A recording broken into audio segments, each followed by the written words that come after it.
ছাত্ৰ-ছাত্ৰীসকল তোমালোকক মোৰ চেনেললৈ স্বাগতম জনাইছোঁ। আজি তোমালোকৰ বাবে মই লৈ আহিছোঁ BA 5th চেমৰ মাইনৰ পেপাৰ অসমীয়া নাটক পেপাৰখনৰ মাধৱদেৱৰ পিম্পৰা গুচোৱা নাটখনৰ এটা গুৰুত্বপূৰ্ণ প্ৰশ্ন উত্তৰ।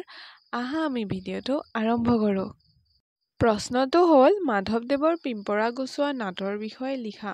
উত্তৰটি হৈছে মাধৱদেৱৰ নাট্যৰ বৈশিষ্ট্য শিতানত এগৰাকী নাট্যকাৰৰ নাট বা ঝুমুৰাসমূহৰ উৎস, লক্ষণ আৰু অন্যান্য বিশিষ্ট গুণসমূহৰ বিষয়ে থুলমূলকৈ আলোচনা কৰা হৈছে।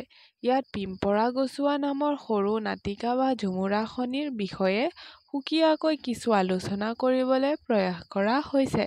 এই কথা ইতিমধ্যে উল্লেখ কৰি অহা হৈছে যে গুৰু শংকৰৰ লগত মাধৱৰ সম্পৰ্ক গা আৰু ছাঁটোৰ দৰে হ'লেও কাব্য সৃষ্টিৰ ক্ষেত্ৰত এই প্ৰধান শিষ্য আৰু অনুগামী জনাই গুৰুকে সম্পূৰ্ণৰূপে অনুকৰণ নকৰি নিজাববীয়াকৈ বাট কাঢ়ি মৌলিকতাৰ পৰিচয় দিছিল। বিশেষকৈ নাটৰ বেলিকা এই কথা বেছি প্ৰযোজ্য। গুৰুজনাৰ জীৱনকালত ৰচনা কৰা অৰ্জুন ভজন নাটখনত শংকৰদেৱৰ নাটৰ শৈলী আৰু কলা কৌশলৰ কিছু অনুকৰণ দেখা যায়।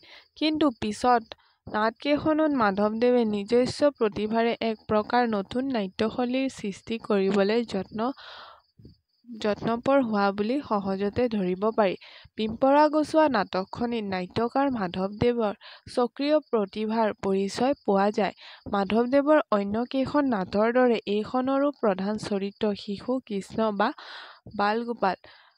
গুৰু শংকৰৰ নাটৰ সৈতে এইটো মাধৱদেৱৰ নাটৰ প্ৰধান পাৰ্থক্য। শংকৰদেৱৰ আটাইকেইখন নাটৰে নায়কজন যুৱা কৃষ্ণ। নাটক কেইখনত একোটা সম্পূৰ্ণ কাহিনী আৰু বিভিন্ন নাটকীয় ঘটনাৰ মাজেদি নৰৰূপী কৃষ্ণৰ মহাত্ম্য প্ৰদৰ্শন কৰা হৈছে। নাটৰ ৰসৰ ফালৰ পৰাও নাটক কেইখনত বীৰ, ভয়ানক, শৃঙ্গাৰ প্ৰভৃতি প্ৰায় আটাইকেইটা ৰসেই উপলব্ধ হয়। অন্যহাতেদি মাধৱদেৱে ভাগৱত পুৰাণ বা মহাকাব্যৰ কোনো কাহিনী নহয়, বিল্বমঙ্গল, কৃষ্ণকৰ্ণামৃতৰ কেইটামান শ্লোকৰ ওপৰত গইনা লৈ তেওঁ ক্ষুদ্ৰকায়ৰ ঝুমুৰাসমূহ ৰচনা কৰিছে। পিম্পৰা গুচোৱা খনতো প্ৰকৃতাৰ্থত কোনো নাটকীয় কাহিনী বা প্লট নাই। কৃষ্ণৰ ল'ৰালি কালৰ নানা প্ৰকাৰৰ ক্ৰিয়াকাণ্ডৰ ভিতৰৰ এটি সাধাৰণ ঘটনাই হ'ল এই নাটৰ আধাৰ। কৃষ্ণই অন্য গোপীৰ ঘৰত মাখন চুৰ কৰি হাতে-লোটে ধৰা পৰে। কিন্তু থাউকতে বুদ্ধি উলিয়াই বালকে কয় যে তেওঁ মাখন খোৱা নাই, মাখনত লাগি থকা পৰুৱাবোৰহে আঁতৰাইছে। গোপীসকলে কৃষ্ণক ধৰি নি মাতৃ যশোদাৰ আগত থিয় কৰাই মাখন চুৰ কৰাৰ কথা লগালগে গৈ গোপী সকলৰ আপত্তি শুনি অতিষ্ঠ হৈ যশোদাই পুত্ৰক নানা কৰ্কট্টনা কৰিবলৈ ধৰে। মাতৃৰ গালি-শপনি শুনি কৃষ্ণই খুব খং আৰু অভিমান দেখুৱাই কয় যে এইদৰে গালি পাৰি থাকিলে তেওঁ কংসৰ নগৰলৈ গুচি যাব। আধুনিক যুগৰ ছপা কিতাপৰ মাত্ৰ ৭-৮ পৃষ্ঠাৰ এই নাটকখনি আকাৰত ক্ষুদ্ৰ হ'লেও ইয়াত মাধৱদেৱৰ বিশাল সৃষ্টিশীলতাৰ সুন্দৰ নিদৰ্শন পোৱা যায়। ইয়াত নাট্যকাৰজনাই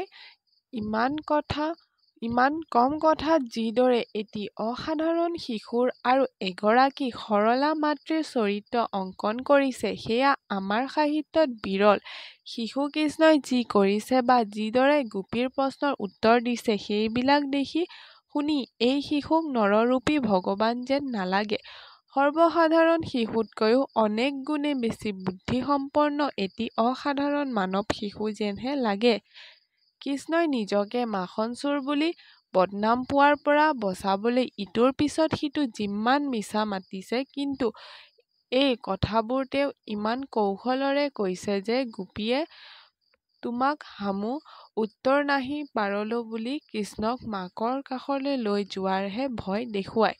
সংলাপৰ মাজৰ পদ বা গীতসমূহত বাদ দিলে গোপী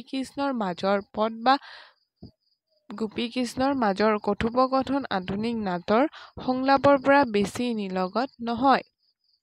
গোপী আহে বালক হামাৰ মন্দিৰে তুহুকে কৃষ্ণ হামাক নাহি চিনহ হামো বলাই কনিষ্ঠ ভাই। গোপী আহে তুহু বলাইক কনিষ্ঠ জানিলো কি নিমিত্তে এঠা আবলি ঠিক কৃষ্ণ আহে গোপী হামো হামাৰ মন্দিৰ ঘৰ বুলি আবলো পন্থ বিচুলৰো পাহৰিলো। গোপী কৃষ্ণৰ এই উত্তৰ দিয়া দি গোপী যশোদাৰ কথোপকথনৰ কৃষ্ণৰ প্ৰতি মাতৃ যশোদাৰ কৌতুকটি আৰু মাতৃৰ ওচৰত কৃষ্ণৰ কৃত্ৰিম ক্ৰোধ আৰু অভিমান এই আটাইবোৰ কথা বা সাধাৰণ গদ্যৰ মাজেদি প্ৰকাশ কৰা হৈছে।